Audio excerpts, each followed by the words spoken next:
¿Quieres agarrarlo o...? No, bueno, sí. ¿Hola? Hola. Bueno, ahora vamos a tener una plática con Ana y Sofía, creadoras de Onyx Equinox. Pues bueno, les iba a decir que un fuerte aplauso, pero ya. Bueno, entonces las dejo aquí, disfruten mucho su plática y pues el festival.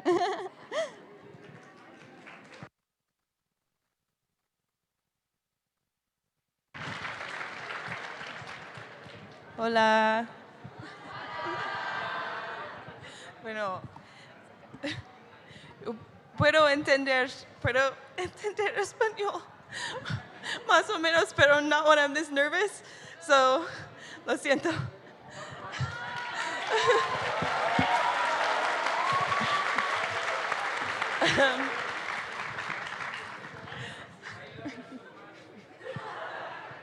You too. Hi. I'm going to speak in English if you don't understand. Sofía can help. Thank you. My name's Anna Lencioni. I'm a storyboard artist. I've worked on Onyx Equinox, of course. I've also worked at Disney TV on Rapunzel's Tangled Adventure and Amphibia, and I'm currently woohoo, Amphibia. And I work on Has Been Hotel and Hell of a Boss, and which are amazing and fun. Surprise! I think I'm allowed to say that now.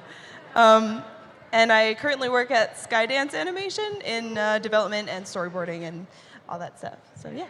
And this is my lovely wife.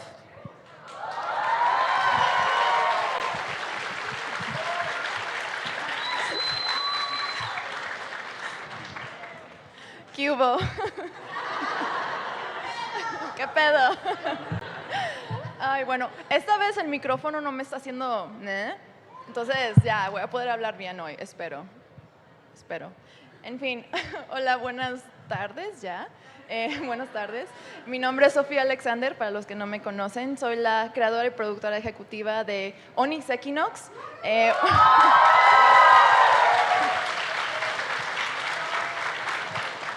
Una serie exclusiva de Crunchyroll que se trata de Mesoamérica, aquí en México, y está bien padre.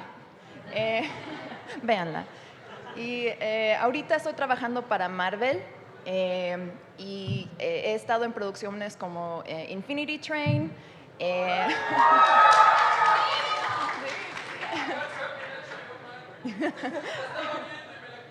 Sí. No, sí. Y Invader Zim, Invasor Zim.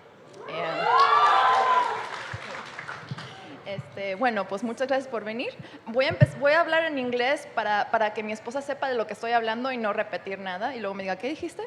Entonces, muchas disculpas, pero gracias por venir. Muchísimas gracias.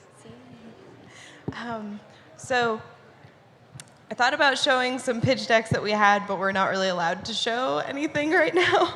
And Sophie said she was too embarrassed to show her old Onyx Equinox pitch deck. Even though I think it's amazing and great, and obviously it got the show sold. There's also spoilers for season 2 in there. So I cannot show anything. I'm sorry. But who knows? But we wanted to kind of like quickly go through the process of like creating a pitch deck, pitching, developing, and kind of like what it's like, what to expect, how to get meetings. And we know a lot of you guys have like specific questions about this stuff, so we kind of wanted to like quickly go over it and then like open the floor to questions and kind of talk about it and make it informal so that I'm not as nervous. So. Also, at the very end, we have a very, I have a little present for you guys. I'm gonna share with you a never before seen animatic of what I used to sell Onyx Equinox to Crunchyroll. So it's very old, but I still love it. It has a special place in my heart. So yeah, let's start. Okay. Thank you for the encouragement. I didn't think it would be this scary, but I didn't expect there to be so many of you, so this is exciting. So if anyone's taking notes, I'll try to like be like, you know, number one, this is the section where we talk about what your story idea is. So number one, your story, and kind of like building what you need to like start building a pitch deck in the first place. And the most important things to know are like, what's your idea, obviously? Why are you telling this story? Why are you the one who should tell the story? Who are your characters? What are their relationships like? And basically, you need to know your story and your characters inside and out, so that if anyone comes up to you with like a random question about like, oh, what's character A's favorite flavor of ice cream? Like, you need to know. Oh, and to add, yes, to that. Please do. But also, you know, when she said, why are you the one to tell the story? It's because a lot of stories need to have your own experiences in it.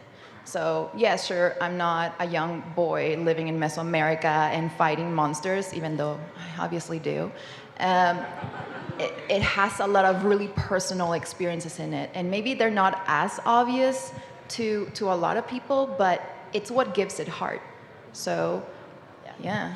And I do see, I guess, kind of like as someone who's seen a lot of pitches, a lot of people kind of are like, oh, I really want to get my story made, so I'm going to make it kind of like something else. And like, people have influences, and that's great, but like, the curse. But you should be telling the story that's from your heart, and you should be telling something that you really, really love and like want to work on for a long time, because if your story gets greenlit, you're going to be working on it for a really long time. So you should love it. So number two is your pitch deck and how to build it. And I think the biggest takeaway here is that there's really no formal like requirements for a pitch deck. It's whatever you need just to make somebody who's never heard anything about your story before want to hear more about it. And to get the person you're pitching to know that you know everything about your story, like how it ends, the middle, and all including season 2, which you may or may not get. You have to know what happens in season 2 and 3. Even though it's not fully developed or written, you're supposed to go, oh yeah, well, Isel is gonna do this in season 2, and at the end of that season, we're gonna open up this in order to develop it into season 3. And the way we're gonna close the story is like this. Very simple, straight to the point, and it shows the executives and the people you're trying to sell this show that you know what you want. Exactly. But I will put in like the basic things that are like really good to have, like kind of as a starting point for the stuff that you should keep in mind for like building your pitch deck. And number one is your synopsis, which is a 1 or 2 attention-grabbing sentences. So like the one for Onyx Equinox was... Don't put me on the spot. Like, okay, Onyx Equinox is about Isel, a young boy who, after the death of his sister, falls into a despair and feels that he has nothing else to live for. And the gods choose him to be humanity's champion in order to decide the bet between whether they live or die and restart the new cycle of the sun. And the reason why they chose him is because he's the weakest. You had like one that you were saying like over and over and over again, like at the very beginning, and we had it memorized so well. And you should also have your synopsis memorized. It's called we call it like an elevator pitch too. Mm-hmm. So like if you ever happen to be in the elevator with somebody important and you're like, hey, like, listen to my story. It's about a young boy chosen by the gods to to save the future of humanity, and because he's the lowest of the low, and he has to. That's a really bad one. I'm sorry. Don't do that. It's okay. I even forgot what it was about because it's looking at you guys. It's kind of nerve-wracking for me. But I promise I know the story. Yeah. Thank you for laughing. You know it very I remember when you were like editing Onyx at some point when we were in COVID, she was like going over some of the animation or something, and she was like speaking the lines as the characters were speaking them, and she was just like like at the same time, it was like hearing it in stereo. So the second thing that kind of like the bulk of what your pitch deck should be is like you telling the story.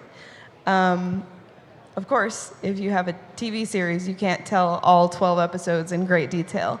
So kind of getting your pitch down to a sort of 10 to 15 minute story is your ideal situation. That's kind of what you're aiming for. So, and you also want whoever you're pitching to ask you more questions about it. So, for example, after you kind of give your synopsis, you kind of start with like, oh, I'm going with Onyx because we're like, because I also know the story. It opens with, you know, Isel and Nelly. You know, you see that they're really good. I'm doing a really bad job at pitching because I'm so nervous. But basically, you want to like paint a picture of your beginning. Your details in the middle are a little more loose. And just kind of like keep the audience engaged with kind of like what you're talking about. So they'll be like, yeah, and then, you know, that's kind of what you want to. Yeah, so for example, episode 1, oh, you know, we're gonna open with like a big event in order to set the tone of the story. Okay, we're gonna open with this city. We see the people living their lives, everything's peaceful until the gods emerge from the underworld and overtake the city, destroy it. And then we see the horrors of what people in this world live. So you're already painting the picture of what the world is like, and that there's beings that are superior than them, and that they feel nothing for them. And then we're gonna cut to our protagonist, Isel, and his sister, and okay, we're going through a normal day, and we're gonna see that they're happy, that they have a good relationship, and that Isel is a sweet, kind boy, obviously not a warrior, and has no tools to face the gods. So we're like, how is this gonna be the protagonist? And at the end of the episode, we're gonna see that his sister was chosen to be sacrificed, but truly, it was Isel who was gonna be sacrificed, but she chose to be the sacrifice instead. And Isel sees it happening and loses her. So he, now having lost everything, tries to kill himself. And then at the very end of the episode, we see one of the emissaries of the gods take him and tell him that he's going to be humanity's champion. And like, then you're like, okay, well, what's next? They're like, what happens in episode 5? Well, in that, he already has his friends, the team that he's supposed to have, but they're not really working together yet. They don't really get along. They're kind of people that got together, not because they had a common goal, but because they had to. Like the twins. They did not want to follow Isel. They just wanted to be ball game players, you know? But they got threatened by Yautl to join, otherwise he would eat them. Or Xianya, who is a warrior and has her own motives that are way darker, and we don't really know what she wants. So like, you try to, you know your characters, and once you start talking, you kind of like, you let loose, and I feel that once you're in the thick of it, it's easier to go through the pitch. Yeah. And on that kind of note, just kind of going off of pitching, I wanted to kind of go over format for pitching. I personally use Google Slides. It's really easy. You can send the link to anyone. You can keep it password protected if you want. And so when you're pitching it, you can just go to the next slide for the next piece of story that you need to tell. So, because my next point was characters and like knowing your characters. So for me, what I do when I'm pitching a story is I will, you know, introduce the opening, and then it'll be like, and then we meet, you know, a young boy, and then we go to the next slide, and there's a whole page for the character, and you go into a brief description of the character. So we stay in the story, and we also get introduced to somebody with a little more depth. I feel like I had something else. Well, for me personally, I feel like the world itself is a character.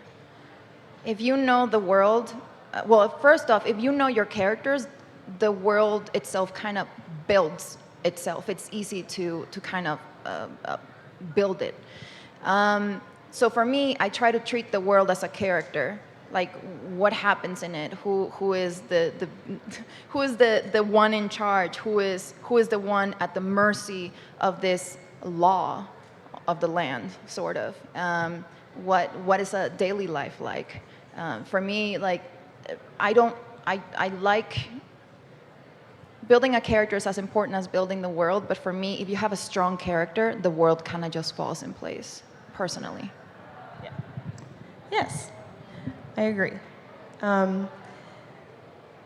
So then, after you kind of introduce your characters and your story, you kind of come out of the story and go into like the format that you see it in and the basics of kind of like what it is. So are you making a movie? Are you making a TV series with 12 episodes or 24 episodes? Are you doing a podcast? I don't know. Like whatever it is, you need to kind of describe what you see it as. Yeah, and make sure that when you pitch, you know that, okay, well, for example, Cartoon Network is no longer doing long format series, but they're doing episodic series of 10 to 10 minutes or 11 minutes. Like, for example, Infinity Train is a good example of that. It's still a series, but it can be an episodic series as well. But there's like little hints of story that eventually culminate at the very end. So, for example, Disney as well has moved away from the 22-minute format. So again, just make sure that you know who you are pitching to. It's happened before to me that I go into a meeting and I didn't really have time to research who the person I was talking to was. And I started going and like presenting myself and pitching something I had. And they're like, "Oh, that's so awesome. If you want, I can introduce you to the person who does young adult animation. I do kids." And I'm like, "Oh God, okay, I'm so sorry." You know, you might have hiccups like that. You know, we're human. It's fine. But try to make a good first impression by being like, "Hi, Jennifer Tamales." I don't know. I just could not come up with a name. But "Hi, Jennifer. My name is so and so." You know, and they'll introduce themselves and allow them to talk as well, so that they feel like they had more of a back and forth with you. Anyway, I went on too long, but You're doing great. So those are like the really, really basic things that I think you should have in your pitch deck to be able to tell your story. If we're going a little advanced, there's some other things that will help. And I think I want to start by saying you don't have to be an artist, or you don't have to like draw your own art to do any of this. I've done plenty of pitches where I've just taken photographs, like stock images, to like convey the mood of a place. Or say I have this character, he's a little bit like Kylo Ren, he's a little bit like Prince Zuko, like just take images of them and just to kind of like describe who your character is. And if you want to have your own art, it doesn't matter if your drawings aren't like to the level that they might be expecting, at least you know what it looks like. Or you can commission an artist to do some of that work for you. And I've also done that, so. And artists always love that. So, yeah, I even commissioned the person who ended up being the monster character designer to help me on the pitch. So again, even though I know how to draw, I'm like, this is not my strength. I'm gonna hire someone who can. So some of those things, some of the advanced sort of art things that you could have to help sell your pitch are an animatic. We're going to show you the one eventually, hopefully, that Sophie has. Storyboards or beat boards, and beat boards are a little easier. If you've never heard of that, that's kind of like a moment, like you illustrating a moment from your story that you think will have impact. So it's not a full storyboard. It's just kind of like a sort of sketch of what you see happening at that moment in the story that you think is going to make it feel compelling to who you're pitching to. Anything else in your story that is like specific to your story? Like, if it's a musical, talk about the music that's going to be in it and how you see that happening. Or like if there's a specific style, a specific visual aspect that you're thinking about, but you can't necessarily like paint or render or model yourself. You can describe it, you can compare it to other things. Oh, I forgot to mention. When you are presenting like the kind of settings of your story, oh, this is going to be a 2D animated 10-minute format show for kids. If this is for kids and you want to kind of give them an idea of what you're trying to sell, it's like, okay, it's inspired by Adventure Time, very like lighthearted, funny, but it has a little bit of dark elements like an Infinity Train, but the comedy is a little bit more like Invader Zim, kind of slapstick. So you want to sort of paint a picture to people who are familiar with big projects, because if it's like, okay, have you heard of Yu Yu Hakusho? They'll be like, you know? So try to go for something that's more, try to go for something that's more known here in the US. A lot of times bigger companies respond to like, oh, this is like this extremely successful property. You would really like it. Okay, I'm gonna go through like kind of how to get these meetings and how to get pitch meetings, and then I'm gonna hand it to Sofía to talk about development. So the first way to get a pitch meeting, and it's not as easy, I guess, as probably it sounds, is to get a job working in animation at one of the studios you want to pitch to, which my first pitch meeting was after I'd become a storyboard revisionist at DreamWorks. That was like my first ever job. A lot of these places will have programs where they'll invite everybody to like throw in their pitch. So it's a lot easier once you're there and you're established and you know people that you can talk to. And then sometimes it's pretty casual. Sometimes you can go find someone in development and say, I have an idea, can I pitch it to you? And they're just kind of more likely to have the time to listen if they know that you do good work and they know that you're here and you've done the work and you're doing stuff. And you know people and they can say that you're not going to murder them or whatever. And that's a whole nother panel by itself, is like how to get the job, because it's very complicated. But the second sort of big thing, and Sofía has probably more to say about this, is getting a manager or an agent,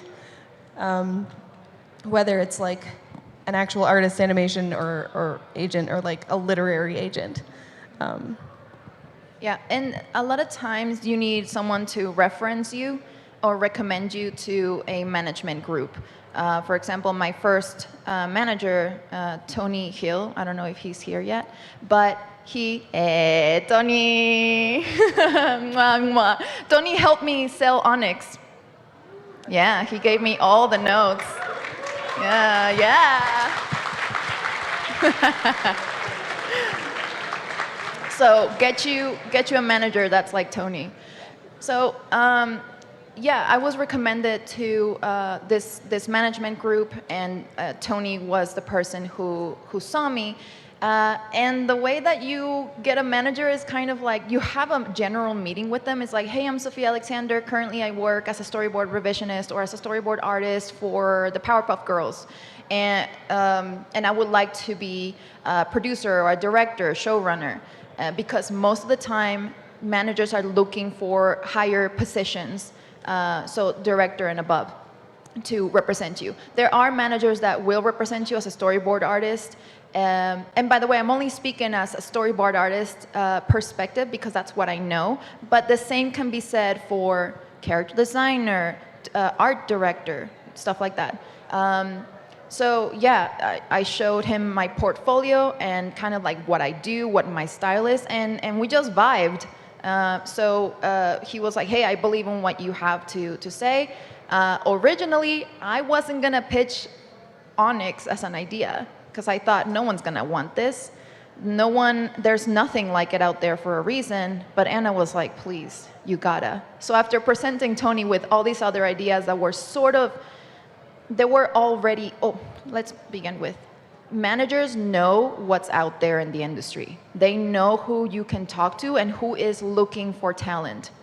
And because they're so familiar with what's being made versus what's already out there, you have the advantage to say, hey, I have a story about the zombie apocalypse. And they will know, well, right now they're not looking for anything like that.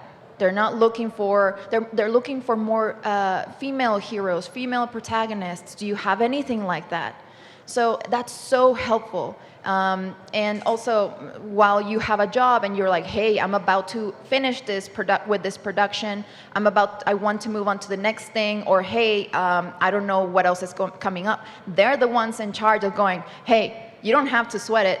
They're the ones that go, here's all these people that want to talk to you. Here's the meetings, go. So it's up to you to sell yourself, but a manager is the one that helps you set up the meetings and meet people. But from what I know, you have to be recommended by someone to get a manager. And for example, Netflix, I don't know if it's still like this, so please forgive me if it's not current, but from what I understand, Netflix only sees you for pitches and if you have a manager. So some studios do require you to be represented, and other studios are more casual about it. And I wanted to add on the end of this, there's like a little bit of a courtesy thing with pitching, because I know a lot of people, we talk about the elevator pitch and like getting in an elevator with a producer or something and being like, let me tell you about my story.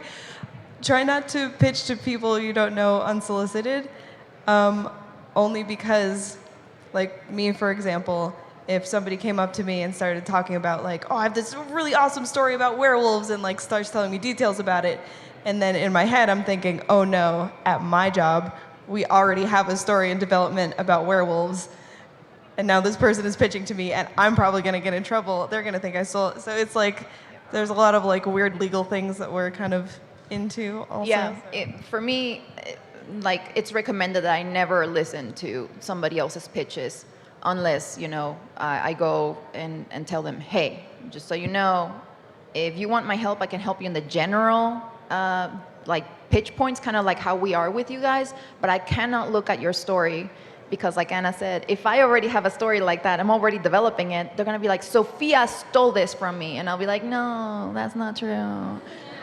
So. That's also why we're technically not allowed to read fan fiction of stuff we're working on. It's true. Technically. No Onyx fan fiction for me, I'm sorry. I read it. And when you get to your meeting, your pitch meeting that you've set up, I think for like any pitch, you want to keep it 10 to 15 minutes long. So like really, really condense it into that amount of time. Make sure you get to all the important points. And leave time after your pitch for questions, because that's the really good part. That's the part that's probably going to sell you extra good. Yeah, that's all I have for like pitching. Right. Yeah, so that's the section for pitching. Thank you, Anna, for presenting that. Yeah.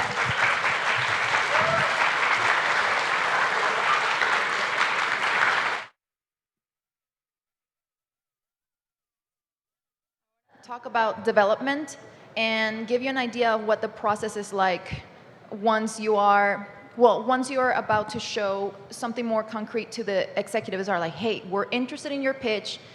This does not mean a green light, by the way. This does not mean, hey, you sold the show. It means someone wants, like usually a studio that is not a production studio, like Cartoon Network, for example. You might have, or what's an example? Well, I'm currently working with AMC Studios, the people who did Walking Dead. They started an animation studio, and right now I'm currently working with them, and we're developing a pitch material for another showrunner. I'm just basically directing everything. And the way it works is that AMC as a studio does not have the ability to produce the series. So what they want to do is develop something interesting to sell the idea to the production company, like, for example, Cartoon Network or another production place. So I'm going to go through the points of what happens in that area up to hopefully a green light, which is when you actually sell the pitch Bible. The idea kind of does not belong to you anymore, a little bit, which is why it's also important to have a manager, because they know what you can be. They know your rights as an artist and as a creator, and they know how to protect your idea from being taken advantage of or completely taken. All right, so number one, and this is like the most difficult one sometimes, is be prepared to change things. Even though, excuse me, even though I developed Onyx since 2007, and I've had these characters, and they were me, and like, you know, they were my soul, the production company was still like, well, we're still gonna give you writers to help you, and because they know how to structure a story, I don't. And so basically, I gave them my ideas. We sat down, talked, but in development, you sit down not with a writer. Well, not always. Sometimes I do give you a writer, but for the most part, you sit down with the executive, and you start talking. Hey, okay, this is the plan that I have, and the executive would be like, well, how about instead of this character hair being pink, we want it to be purple, and you will have to make do with that, because their brand is not pink, it's purple. They will ask you to change some major things, like how the character handles themselves, or how they tackle the task that they were given, or the general plot could change. The story could change entirely from pitch to development. And following on that, be open to others' ideas. Because even though this is your baby, your story, that does not mean that all your ideas will be the best ones. You have a narrow perspective of your story because you've been looking at it for so long. You no longer ask yourself the questions that are important.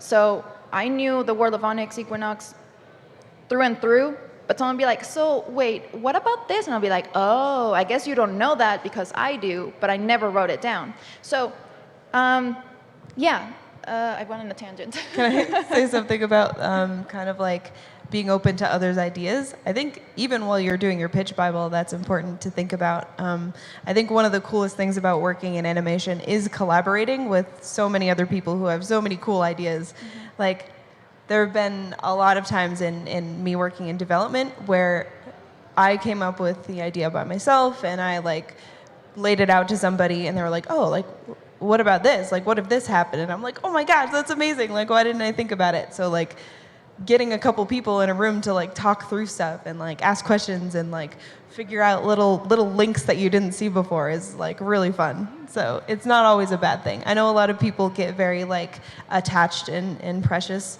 but think about it as like making it better than anything. Yeah, just keep an open mind, and it's about mutual respect. Everyone who's working with you wants the best for it. No one's like, I want to be hired so that I can ruin this. No, like they want to make the best of it, and they will ask the questions that you don't think of asking.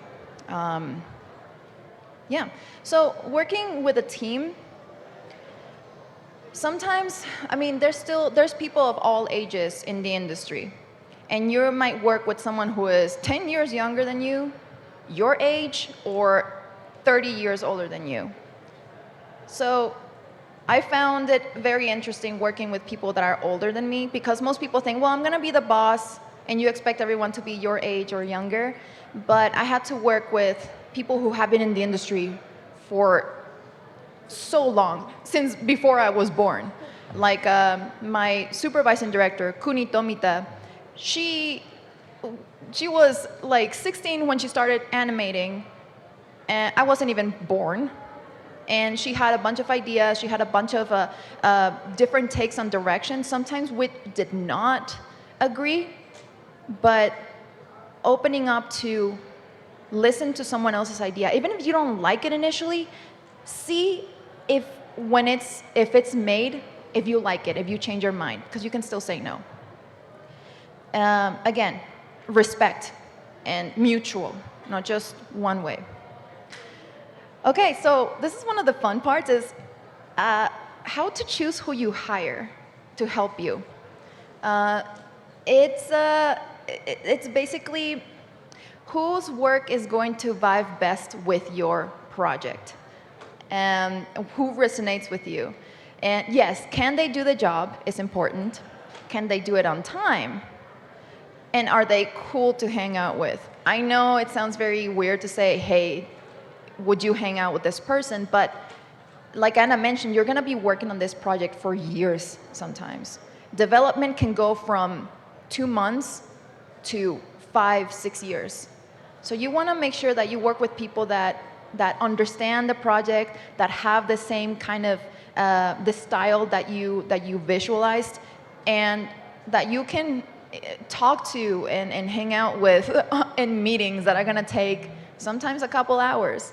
You don't wanna work with someone who's gonna be like, you know, it's good to find people who you vibe with. All right, this one's kind of difficult to address. It's a responsibility to diversify your team. Once you have the power to say, hey, I can choose who can work with me, you have to sometimes be open to looking where most people don't look. For example, being in industry, I knew a couple people who were looking for work, and I'm like, okay, I will take them into consideration. However, I found a lot of people on Twitter who were looking for work. That's why I say to the people I mentored yesterday, I was like, hey, make sure if you have a Twitter, an Instagram, a TikTok, that you make yourself available. Even if your handle, your username is boopydoop47, doesn't matter. Just have a place where you can click, like what is it called, the tree one?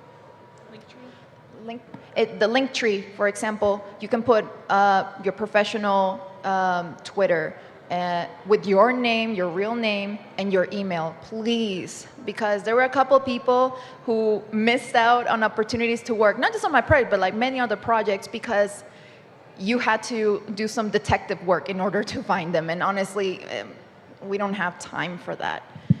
It also feels creepy. It does. It's like I have to hunt down for you. And the diversity part, a lot of people get overlooked by other productions because maybe they don't went to the college that's well known, or maybe they didn't have the means to meet people in the industry. A lot of times it ends up being people of color, people of different gender expression of sexual orientation. So just keep an eye out for that. I think that's very important. People who didn't go to art school. People who didn't go to art school. And for example, like this is one of my favorite stories, but the Monster designer, Jonathan Reyes, I was kind of stalking him. I was like, oh my God, his art is so cool. And I've been a fan for a while. I'm like, it would be awesome if he worked with me on the pitch for Onyx and eventually, hopefully, the show. So I reached out to him and I thought, he's probably already gonna be working. His stuff is amazing. I reached out, I was like, hey man, you know, are you busy? What you got going on? I would like it if you could help me develop this pitch.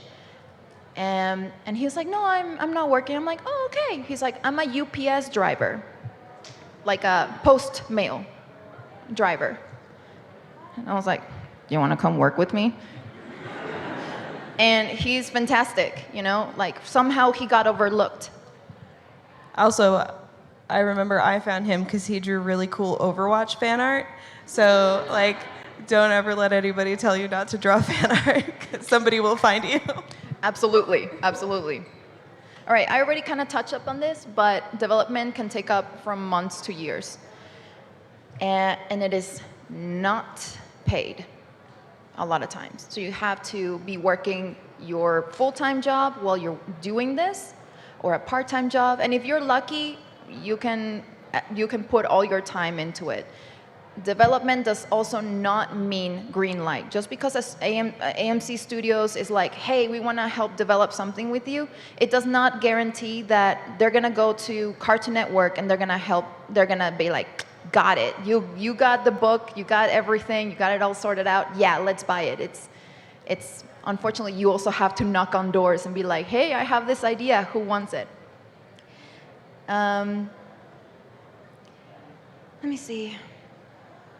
You only get paid for your IP after it's optioned, which is purchased by a studio that will produce your idea. So if you're developing with Netflix or Legendary Studios, once they're like, yes, we actually want to greenlight this, that's when they pay you the nice money for your idea. And that's when your manager is very important, and you talk to him, what he tells you or she tells you what your rights are, or they. And yeah, and that's when the crazy fun starts. Am I missing something? Crazy fun. Okay. Oh, I'm kind of skipping back a little. In development, when you're working with executives, a lot of times you're going to be working with people who are not in the same field you are. Sometimes they're not even artists, they're not creators, but because they work with the studio and they look at it as a business, because in the end, even though animation is really great and beautiful and we all love it and we're passionate about our project, at the end of the day, this is still a business. So you will meet with executives that may be like, well, that's nice that you want to do this, but that doesn't sell. In our personal experience, it doesn't sell, and also that's not our brand. Yeah. I was going to say, they're not always right. But True. sometimes it's really frustrating to be like, a lot of people would definitely watch this, but I don't know how company algorithms work or whatever, so I could be wrong. Well, a good example is Frankelda. And yeah, Frankelda. Yesterday at a dinner, Jose Iniesta, who is also awesome, he said Frankelda had all the no-nos of animation, basically. Heroine, who is a writer, right? A spooky story, said, well, in Mexico. So you have a foreign country, you're not selling it to an American audience. You have a female character, which most studios would say, well, that doesn't really sell. Girls don't watch cartoons. How many women or women Girls don't presenting like people horror. do we have here? Yeah, exactly. Yeah. Yes. Yeah, a lot of the industry, the schools are being filled with more women. So that's pretty cool in my opinion. Where was I? I was about to say something about Frankelda, yes. Also, stop motion and Stop a motion. musical. People like the executives looking at that are like, oh, that's going to cost more money. That's going to cost more money. But it's amazing and perfect. So Yeah, and the brothers Ambris, they still went and did it, and it's fantastic, right? So sometimes you just have to keep fighting for it. Oh, and by the way, I know I'm framing executives like evil. They're not. A lot of them have the best in mind for you because, yeah, it might be a business for them, but they want it to succeed. They want to be the ones behind the production of this. So, for example, Marisa Valcos, who is one of my producers at Onyx, she and I are like uña y mugre. Like, we are really close. We get drinks. Even though we don't work together anymore, we still get drinks. You know, again, working with people who you vibe with. Sometimes she can be like, hey, so and so is looking for something and I recommended you. You're like, yeah. So you want to get along with the people and be respectful that the people that you work with.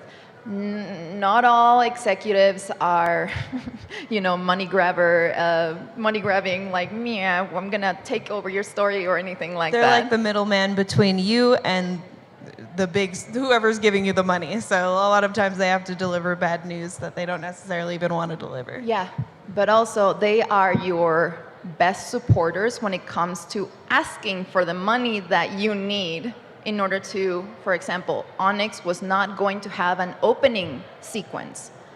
They were just gonna put a bunch of reuse images from the animation and just be like, okay, that's it.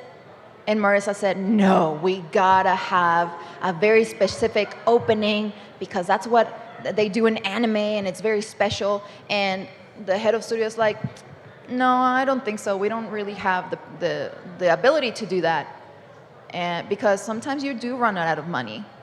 And she goes, wait a minute, I'll be right back. And she went to Crunchyroll and she was like, hey guys, let's think this over. And she came back and she was like, I got it, So like really, they can make the whole difference between getting something very crucial and not. So work with them.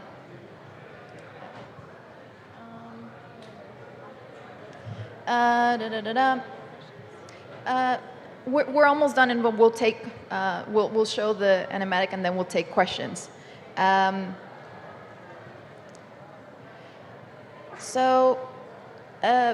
like Anna said, a lot of showrunners don't have to be artists. They can be writers.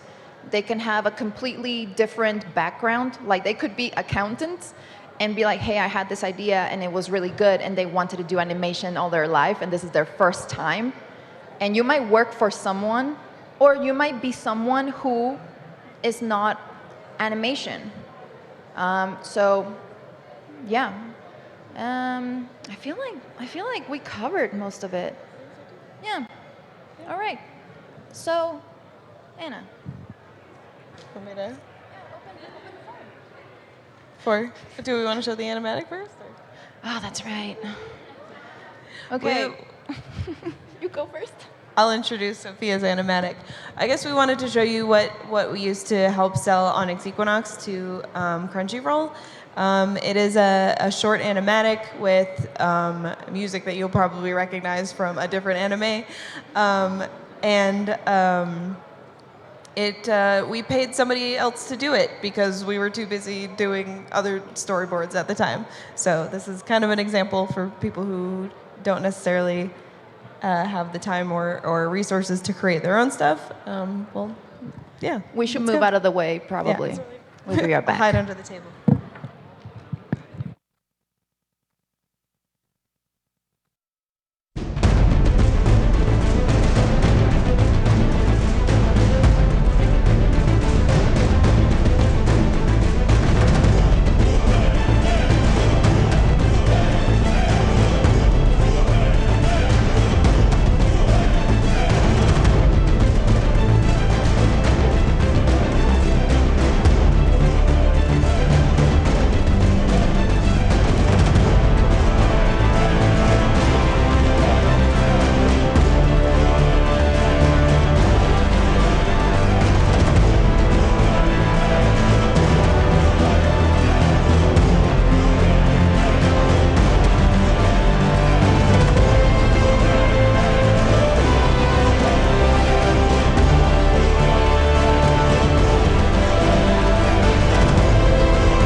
Sorry, that looped in the beginning. Yeah, for some reason it did not finish, but now you saw it again. Yeah, so as you can see, I don't know, for those who saw, there were characters that you recognized. For example, the jag shark, or the jaguar shark, was the first monster that we created for the show, and he was in episode 10. So I was very touched to see him animated. But yeah, so again, it doesn't tell you more than, okay, here's Giselle, there's this woman that he's like searching for, you really don't know, but because you already told the pitch and you presented the characters, you're like, okay, this is the sister, and there's monsters and he fights, and then there's this god that shows himself up, and then it's cool, you know? And the music, even though it wasn't mine, obviously it's from Attack on Titan, you can still use it to set the mood. Yeah. Right. We'd like to take questions if anyone has any. That's good. Vamos a tener tiempo para 3 preguntas solamente. En español también. Okay. Hi. Okay, so my question is, what is the most difficult challenges that you didn't expect as a showrunner? This is a long one. How to answer this? I don't want to scare you guys, but I mean, the reality is this is still a job, and I will be honest, a lot of times I came back from work crying because I was exhausted, and there's a lot of things that go wrong, animation that comes back terrible, but you don't have money to do retakes for them to fix all the problems. A lot of times there's big no's from the studios. A lot of times there's problems within production and the artists. Gosh, what do you think was the biggest one for me?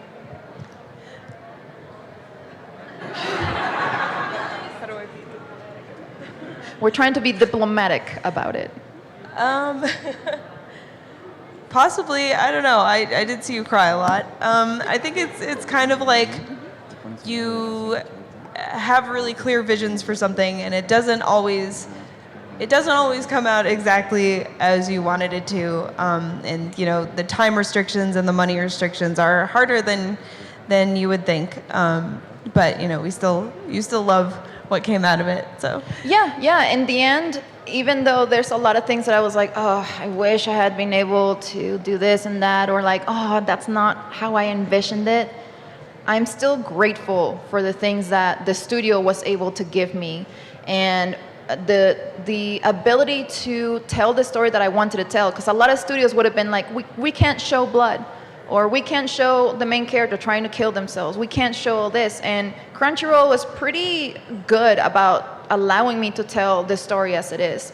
So there's that good part. But yeah, I remember episode 1,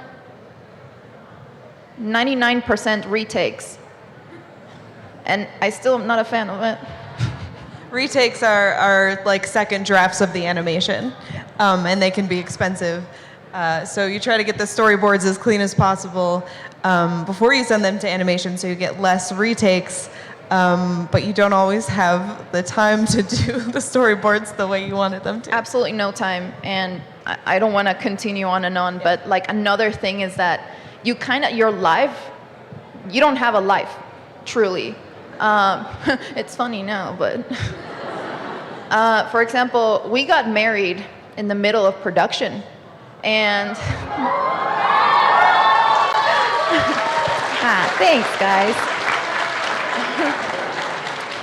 And Anna was one of my biggest supporters. Like, she was working for me, and I was really hard on her, but extra hard because she's my wife. No.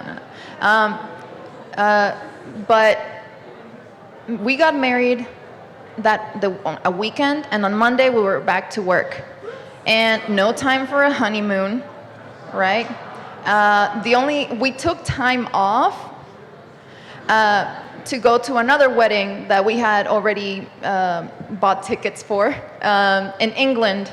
I actually finished the final storyboard of episode 12 in England. So technically, I finished the production of Onyx in England. And it was during the whole like, hey, okay, you wake up, you kind of go hang out in England, and it was fun. But at 5 o'clock, I go back to the hotel and I work until 11 or 12 at night. You know, like just keep going. And during the day, I'm like in Buckingham Palace and I'm answering an email from my line producer. It's like, hey, this artist is not, you know, hitting the nail on the head, or like, hey, this is not coming out great or something. And I'm giving notes, and Anna's like, but you know, it's part of it. And even though you get tired and there's so many setbacks, you have to keep in mind, hey, this is what you wanted to do. At the end of the day, you were still able to create something. So you have to make sure you keep that in mind.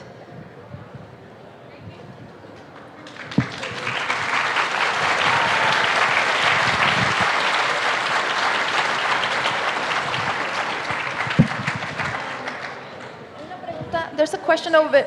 Oh, you already chose? Okay. Hello. Now, when you are pitching your show, even before that is greenlit, before it's even in development, how can you tell that the person that you are pitching is saying, I want to go in that show? ¿Qué dijiste en la última parte? In the last? Sí, sí, por favor. Así que en el momento en el que tú estás dando el pitch a la persona, Ajá. ¿cómo sabes que antes de que sea desarrollado, antes de que le den green light, dices, esta persona quiere estar dentro del show? Basically, is a person who you're pitching to start developing. How do you know if it's the right person, if they're actually in it? It depends. I guess you just have to go with your gut. See if the person that you're talking to is interested. Because, okay, even at the end of the day, if they are going to spend time with you developing something, that means that they're interested in spending their working time with you. So you just have to trust, because it is an exercise in trust the entire way, from very beginning to closing and airing the series. But there's no correct answer for this one. I'm sorry. It's kind of like you just have to choose, and sometimes it might be the right one, sometimes not. It varies from studio to studio and also from person to person who you're pitching to, so you don't always know, but yeah. That helps. There's someone way back there. She's got the microphone. Oh, okay. Hola. Hola. Pero primero que nada, hola, muchas felicidades por Onyx. Sigo tu trabajo desde la época de Jack Frost, desde The Guardian of Fun en Turnbull. Desde ese entonces...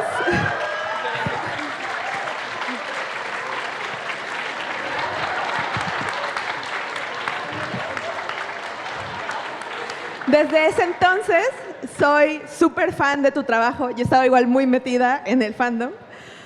Esto va a ser para ti. Y bueno, tengo muchísimas preguntas, pero yo creo que la principal que todos los fans de Onyx queremos es saber si hay alguna posibilidad, si tú crees que remotamente exista alguna, de que la historia pueda continuar. Hey, Tony. Shit, did he leave? Crap. I was going to throw him that one. Oh, man. I was going to throw my manager under the bus for this one. Bueno, lo voy a decir en español.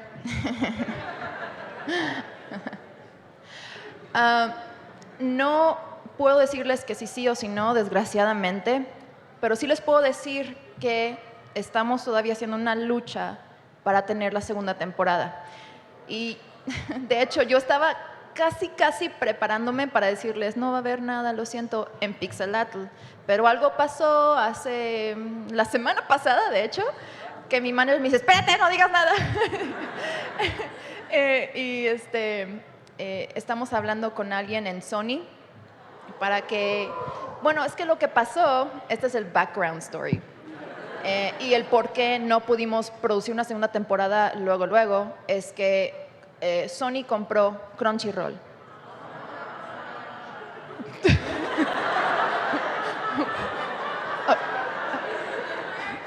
¿Están bien?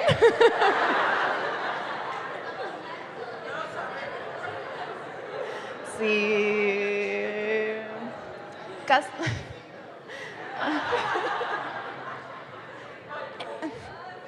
Entonces, es lo que cuando me dijeron, oye, nos va a comprar Sony, dije, no. Y me dijeron, mira, no es una cosa mala, espérate que las aguas se calmen, porque no nada más tienen que ver los derechos de Onyx y la distribución y todo lo aburrido, pero lo que nos hace dinero, pero también tienen que ver el anime que tienen hoy por hoy Crunchyroll, porque sí, el dinero que fue para la producción de Onyx vino en gran parte de las suscripciones de los fans de anime. Así es que cuando me dijeron, oye, pues va a pasar esto, bueno, espérate, entonces me esperé. Y pues tuve que seguir con mi vida, ¿verdad? O sea, tengo que comer. Pero créeme, o sea, y más que nada, Ana está así de que ya hablaste con Tony, ya hablaste con Nene. I will not let it die.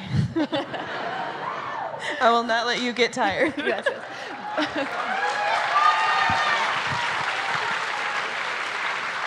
Pero sí, sigan pidiendo una segunda temporada, por favor. Sí. En Twitter pónganle Onyx Equinox S2, Sony, Crunchyroll, ¿a quién más? Adiós, hashtag hazme un favor. Pero sí, o sea, quisiera tomar más preguntas, pero voy a estar, no sé si aquí o no sé. Ay, perdón, es que me tengo que ir. Pero voy a estar firmando autógrafos el jueves. El jueves a las 11. Gracias. Pues sí, un aplauso para Sofía y Ana.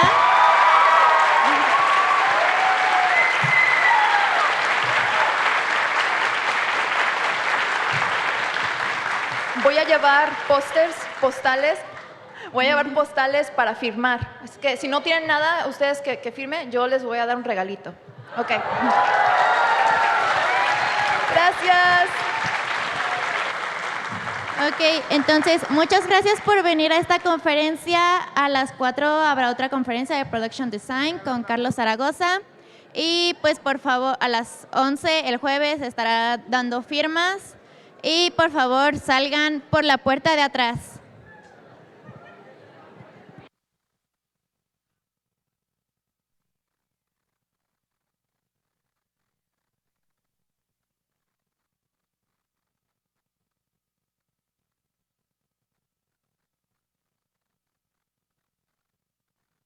Pixelatl is, I'd say, one of my favorite festivals to attend, primarily because I see every year the quality of the speakers, the quality of the professionals coming to Pixelatl.